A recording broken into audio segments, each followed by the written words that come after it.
here they come in. The battle begins. You are going to go out that way and keep them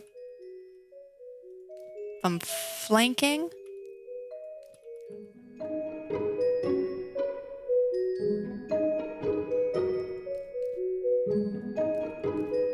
And the battle begins. So,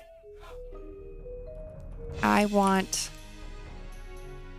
to re-get the spearmen right here. Ah, crap. They breached. So we'll get our archers back over there. I want our retinue to go mess with their archers.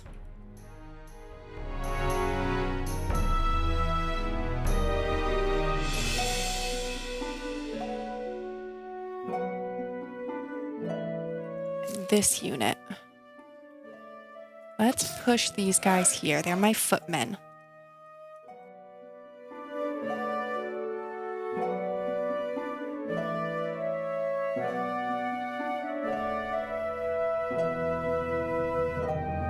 Okay, I need to get these guys off of our archers. So we will go like that.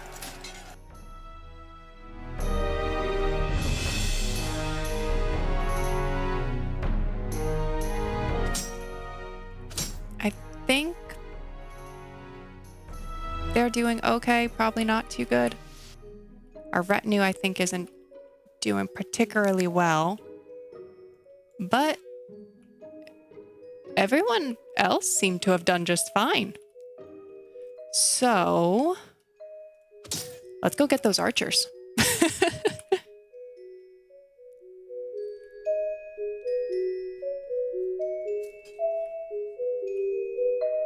Oh my goodness, are we actually going to take Selbitz, guys? Are we going to be able to do this? Because everybody else is running away.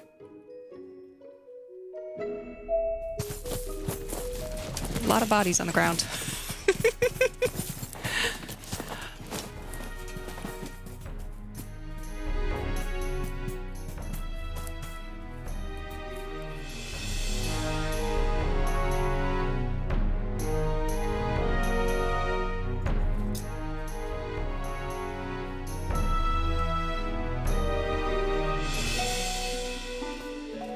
Oof, our retinue fell. That's unfortunate. Luckily, you can just replenish that with the treasury, and I'm not exactly hurting for money. We won! We defeated Hildebord. I'm too excited, I can't even speak. All right, guys, so we defeated that battle. We won. Now, I think we just...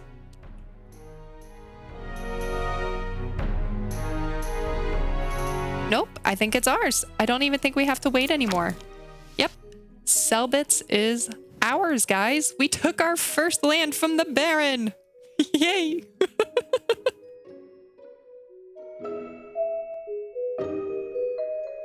Heyo and welcome to another episode of Build&Battle Season 2, our Manor Lords Let's Play, where we will build a beautiful medieval city while battling off bandits, brigands, and no-good doers. In the last episode, we bolstered our army, and it paid off. We now have taken our second territory here in Selbitz. If you happened to miss last week's episode and want to see how we grew our army to challenge and defeat the Baron in Selbitz, then hit that info card above or click on the playlist linked in the description below to watch the entire journey of Build&Battle Season 2 thus far. Now, I want to start settling Selbitz since we have a rich iron ore deposit and massive amounts of fertile land. Unfortunately though, the king's tax continues to go up, and if we don't start addressing this, we won't have enough treasury left to actually fund the new settlement. So, in today's episode, we are going to grow our settlements to try and garner enough treasury income to settle Selbitz and pay the king his dues. Do you think we'll be able to settle Selbitz today? Will we have enough money to pay the king's tax? Stay tuned until the end to find out. So let's start our economic growth plans in our capital settlement of New Amaruth. I think one of the best ways to increase our regional wealth will be to start aggressively exporting roof tiles while still maintaining enough of this good so we can eventually upgrade our own burgage plots to level 3.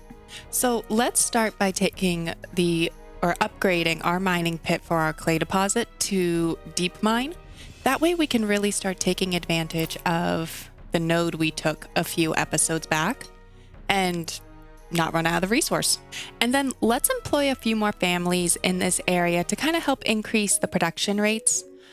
I have 9 unassigned families, and I'll probably only assign 4, maybe 2 to the pit itself and then 2 to the clay furnace. That way we have 5 families still working on our construction projects. So we'll put 2 here. And then once this is finished upgrading, I'll put 2 more here, sort of off camera. And then finally, none of this actually means anything unless we come into our trading post up here in the town center and adjust what we're trading for roof tiles. Again, we want to leave enough roof tiles so that we can start upgrading some of the burgage plots to level 3 when the time comes. But until then, we can probably come right here into trade, look at the roof tiles for export, and instead of 50, let's put it up to 100. That way we have a little bit more buffer for when we go to upgrade, but they will continue to export everything for us. Next, I want to aim to level up some of the burgage plots in New Anamoruth to level 3. To start this, I want to adjust our market areas. Back when we began New Anamoruth, we set up a massive marketplace right here in the center of town with actually 2 different marketplace areas. This isn't efficient. Now that we have more experience with the game, having the 2 massive marketplaces here, it won't really help any burgage plots that we build out in this area closer to our manor house. So I want to adjust this a bit. Let's actually delete this marketplace so that future stalls focus on this 3rd one that we have out here. And then let's also start a construction project of another granary and another storage house also right here.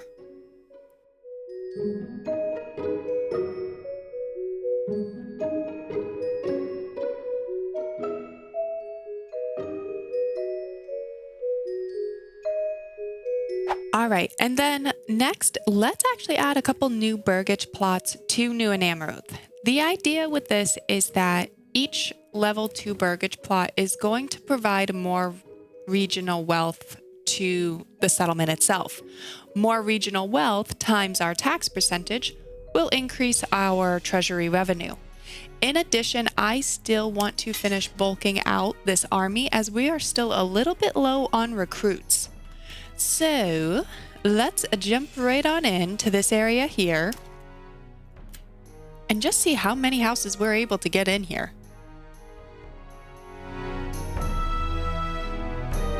That lumber production's pretty rough. Let's add another person to our logging camps. Might even be worth adding another logging camp in general.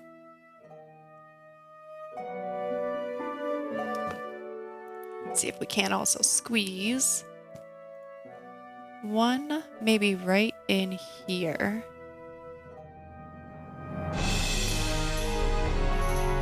There we go. And then let's jump into a bit of a time lapse. While these 3 burgage plots are building up, let's see if we end up getting any more that we can level up to level 2.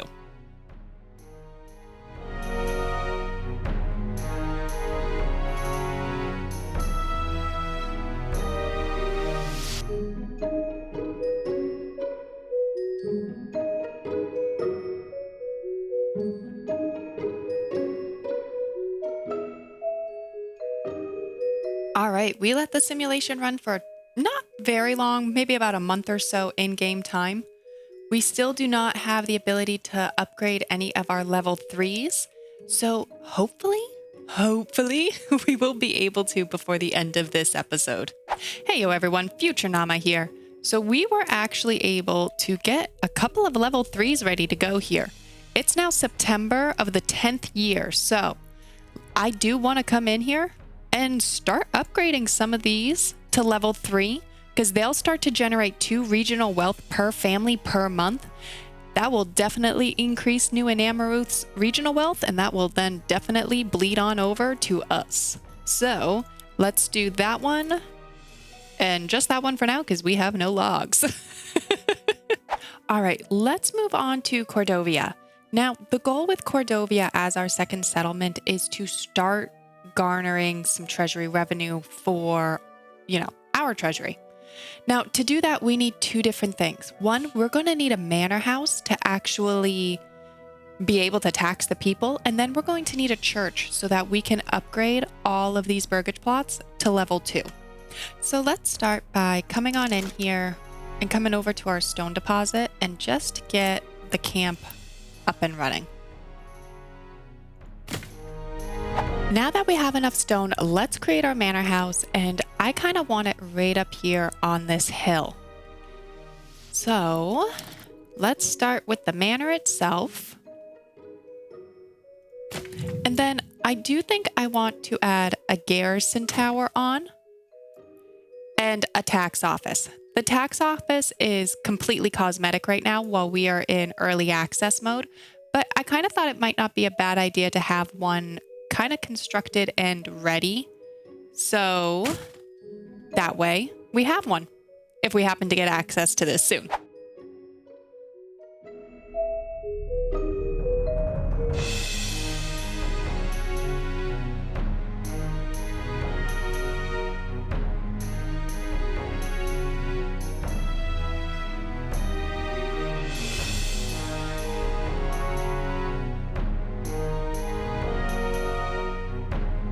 Next, let's optimize our trade a bit by coming in and assigning some more workers to trade with the other settlements. By exporting roof tiles back in New Namruth, we will increase that settlement's wealth. By increasing the amount of traders here in Cordovia, this will hopefully increase the regional wealth for Cordovia, make it more efficient and more productive, without decreasing New Namruth's wealth drastically. In summary, I'm hoping to find an equilibrium between the two territories so that New Namruth has enough food and fuel it needs to survive while maintaining a healthy regional wealth. Meanwhile, Cordovia's regional wealth should hopefully increase and bolster our personal treasury. So what I think I would like to do is just probably add two... Yeah, we can max it because then we still have one more family left to construct everything. And then I also want to come in and assign some horses so that they are trading a tad bit faster. Now, to order new horses, it's 30 regional wealth, which we currently have. But what we don't have is the stable space for it. So what I would like to do is come on in here and let's start with our existing hitching post and upgrade that. And then also come in and get a second hitching post here under the logistics so that we can do, more horses.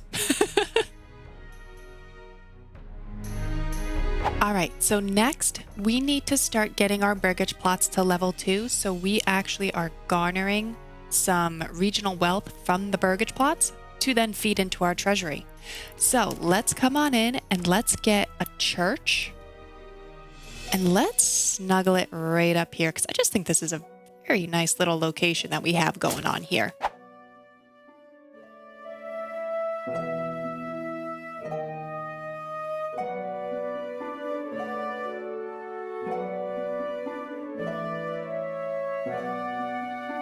All right, now that we have both our manor with what's been my preferred tax levels thus far established, and we have our wooden church up and running, let's start actually upgrading these burgage plots and start bringing in more regional wealth to Cordovia.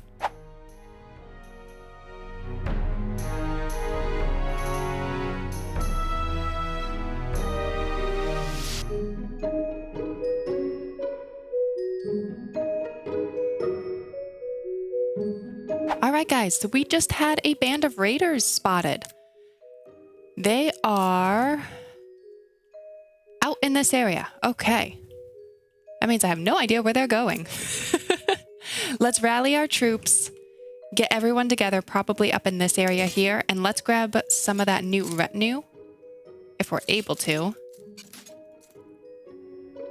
as well.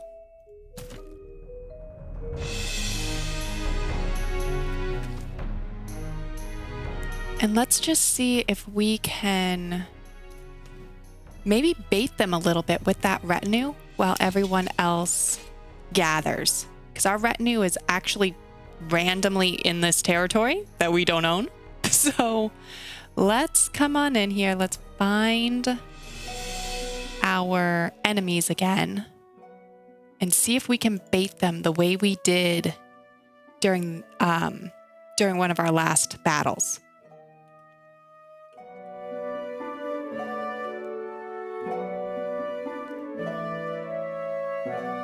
Okay, so there are 4 units here, each of 18. I'm feeling really good after the Battle of Selbitz, so I think we should be able to beat them. It's just whether or not I can bait them to our army. So let's get the retinue over there.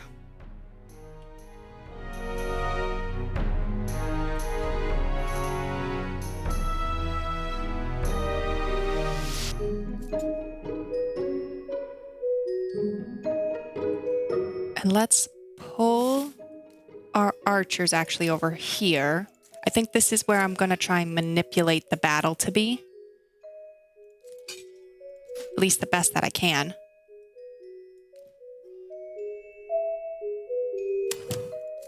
I want them to kind of preserve their energy as best as possible.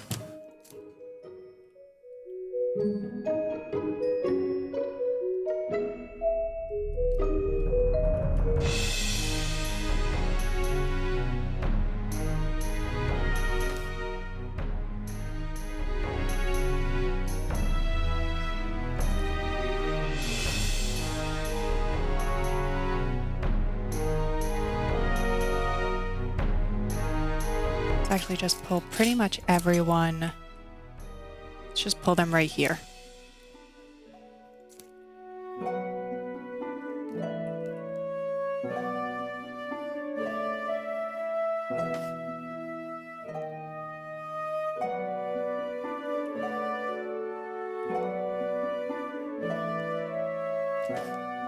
Okay, I think we baited them. Let's turn our retinue's direction here.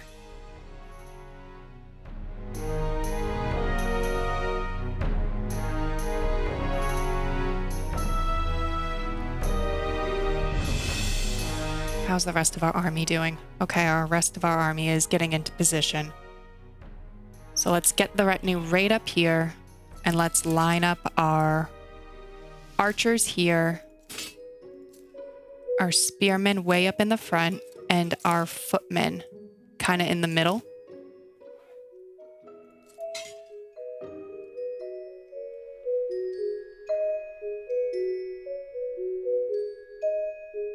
Let's just keep an eye on this retinue and the bandits. Again, I want to keep the bandits on our retinue because the retinue is going to pull our battle to our desired location, hopefully. It works so far. I never thought I would be baiting in this game, but kind of controls it so that we're not running all over the map trying to figure out where the bandits and the brigands are actually going to fight.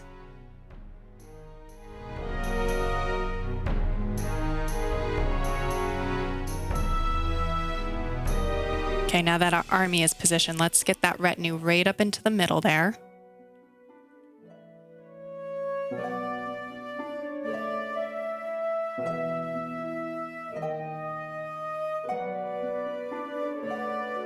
We're doing pretty good. Let's speed this up a little bit in the game.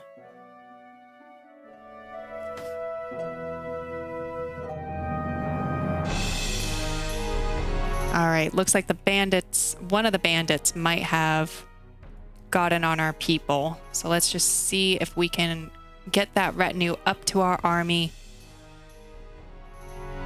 without losing anyone, minus the one person we just lost.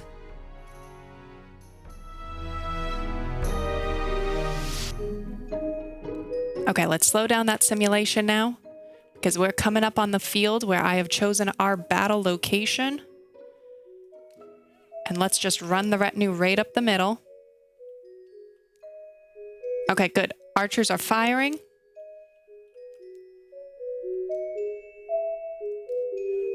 Wow, Okay. We broke the first ones. That's good.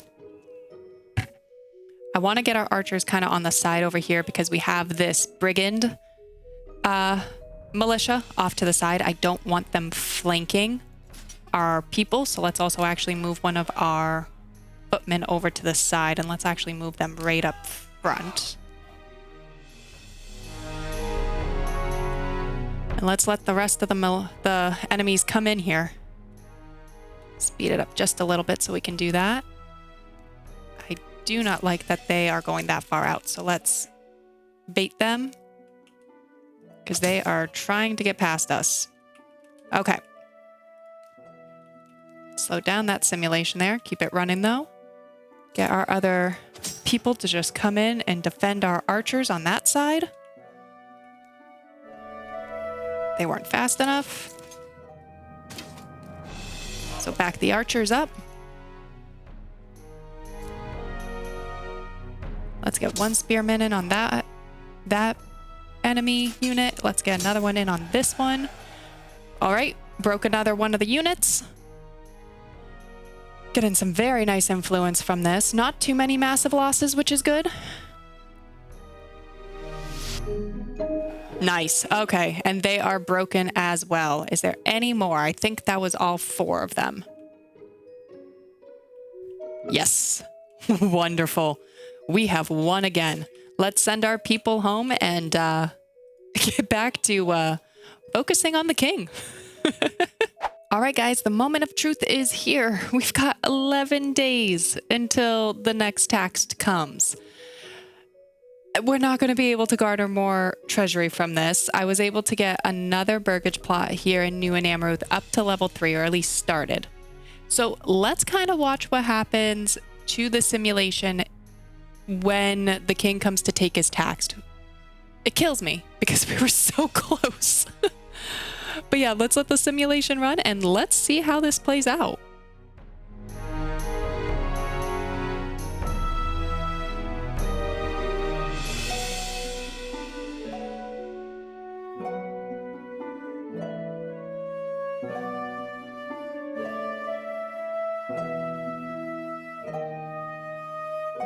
Oof. Okay, so we are in debt to the king. We are now negative 13 gold. Our king's favor didn't move much, but I'll be honest, I'm not even sure how I actually became negative 1 to begin with. This happened, I think, a little while ago, back when we were battling with Selbitz, but I really can't put my finger on what caused it. But yeah, so our next royal tax is due in 1 year's time. So November of year 11, we are already starting out the gate negative 13 in our treasury. Alrighty, everyone. So I think this just about wraps up today's episode. During today's episode, we employed a few strategies to increase the regional wealth of our settlements and our treasury. Unfortunately, we were just shy 13 gold when the king's tax came due. So let me know down in the comments whether you think our strategies were good enough or if you think we will have to increase the tax on our settlements. Next week, we are going to aim to settle Selbitz, so head on over to the community page to vote for your favorite name. I will include Rivermouth from last poll, as it was a very close contender back when we were settling and choosing a name for Cordovia. This poll is live as of this video, and it will close on August 23rd, so make sure to jump on over and cast your vote. Finally, we also gained 2 development points for Cordovia. So let me know where you think we should spend these points. But please remember that territory has a rich berry deposit, a rich animal deposit, and some awful fertility. So with that said, let me know what development points you think we should use. If you see a suggestion that you agree with, hit the like button on that comment to kind of cast a vote for it. And before you go, please don't forget to like the video and subscribe to the channel. We post a new Manor Lords episode every Monday and City Skylines 2 episodes every Thursday. So yeah, I hope everyone enjoyed, and until next time, I hope everyone has a phenomenal week.